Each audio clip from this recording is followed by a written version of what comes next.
Doesn't matter because all we did was we don't have to worry about if the lighting is going to change or anything of the track dot because we didn't really, we're not taking a sample from another area of the hand to copy it.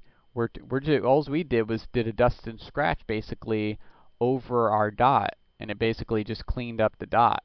So we don't have to worry about sample color and lightness, hue and saturation changes and all that stuff. You know, the just keep in mind though, the match grain and dust and scratches, you know, that the match grain specifically will make it render a little slower, but of course you need that. I mean, it's worth it. It's worth the wait of having it render. You'll notice that it'll be slow once you turn that on, because it's, you know, adding grain. It's doing a big thing there. It's adding grain to that spot.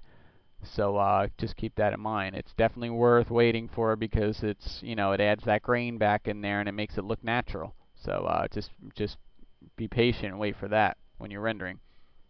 But that's all you have to do to get rid of the track dots. Do that for every one of the fingers or the dots, and you'll be set. Now there is one other thing you'll have to do here.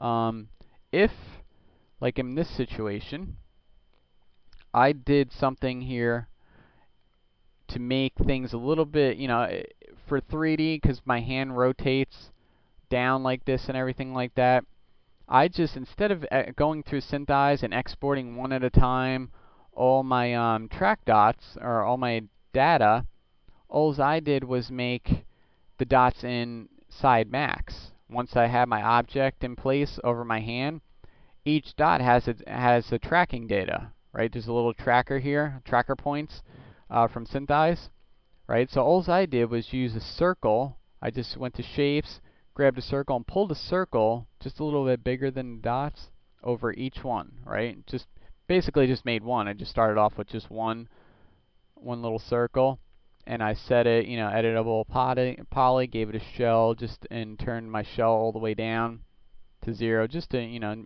give it the thickness. Set UV map to planner and fit it. Okay, it's just the basic stuff there. I don't want to get into that, but that's basically how you do it right there. Just to make it, you know, get your a flat circle. Because you don't want a sphere, you want a nice flat circle to lay on there, right? And all I did was just align one at a time. I had my one circle, and I used my align tool and aligned it to my tracking dot, right? And then I linked it to, when you import from stabalize into Max, you'll get a little object file that will wind up being in the middle somewhere of all your track dot area. You're going to link it to that, and what it'll do is every dot gets linked to your object file, helper. You'll get a little object helper in there. I already linked it, so here's all my trackers, my circles. But anyways, yeah, I have it hidden also, just to get it out of the way. But anyways, you'll notice you'll have a little object thing in there from stabalize. You're just going to want to link, after you line each circle up with your track dots, just go ahead and link them all to your little object helper, and then they'll all stay on your dots. Now, in this case, you may have to do some local rotation, but it is definitely worth it taking the time to do this. It doesn't even take long at all. You know, if it's a hand or something like that goes out of view, like mine, that curves out of the view, that's when you have to do it. If it's like a face, not too much you have to do there. But if you're going to do an adjusting, like you can see I had to rotate this one down a little bit. You don't have to animate it over time. You just got to get it in the right position. Because if this normally started off flat and it kind of it was over like this, it was kind of up and it was sticking up just a little bit. I'm trying to get it back to the way it was. You know, it wound up being like that a little bit. Alright, so basically all I did on the local, anytime you adjust these, set it to local, after you line it, I just rotated it and made sure it was in line with my hand, you know, the curve of my hand, just to make sure it didn't come above the hand anywhere, because, you know, on the outer edge. You don't want it to stick out like that or anything like that. You want to make sure it stays lined up, you know, inside your hand, so, you know, it'll be correct when you go to render it and bring it into After Effects. But that, that's basically it. That was all easy. It only took a couple minutes to set that up. And once you get them on there, they're all linked, they're all locked, so they'll all stay on in place. Just make sure they all stay. Your circles are big enough. You want them as small as you can get them. That's why the smaller track dots, the better. But you want them as small as you can get them to where you can, skim through one frame at a time if you have to, just to make sure your track dots stay covered by your circles. And they should, as long as you have them big enough. Don't make them too big, just get them big enough. And then once you do that,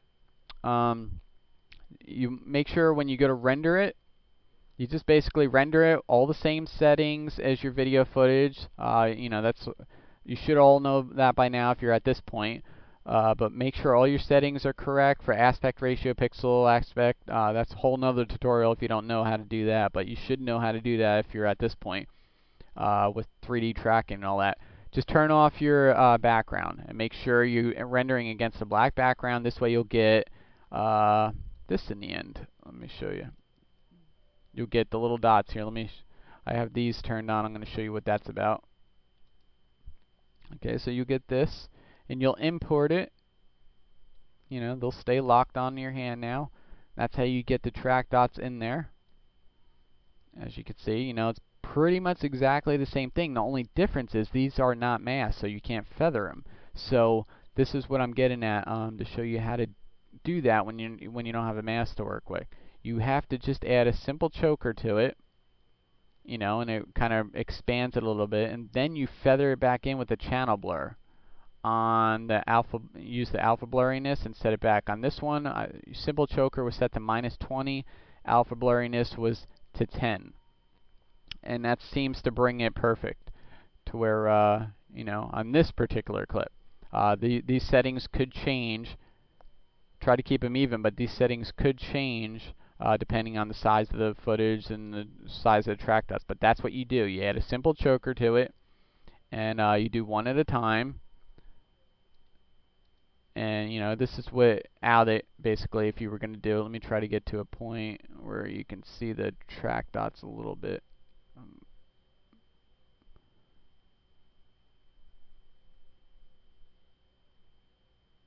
Okay, you see?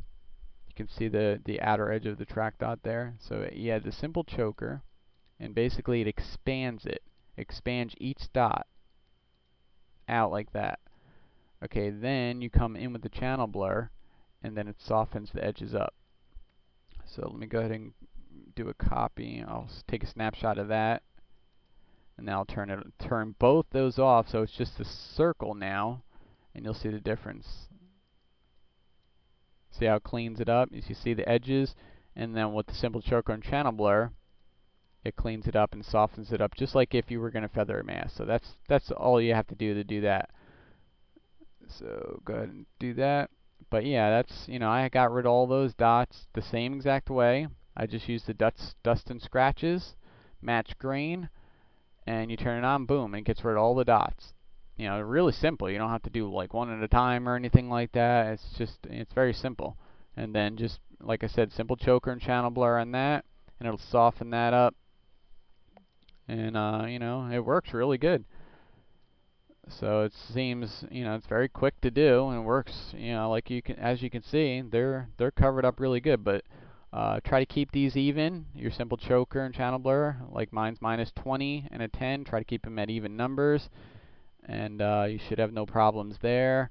Dust and scratches, like here's 12 on this one, because they were bigger track dots, so that's why 12 probably had to work the best for that one. Like on the other one, it was 6 or 7, whatever it was, 7. But yeah, that's pretty much it. You do one at a time, you get rid of them all, and you should have no track dots to deal with. Okay, sorry I had to run through that kind of quickie. I was hoping to get done actually sooner with the tutorial, but I wanted to try to get you as much detail as possible. Let me just pause this and think if there's anything else that I can help say with this one. Alright, nope, nothing else. I'm running out of time. This is going to be a 2-part tutorial, so I guess I'll see you later.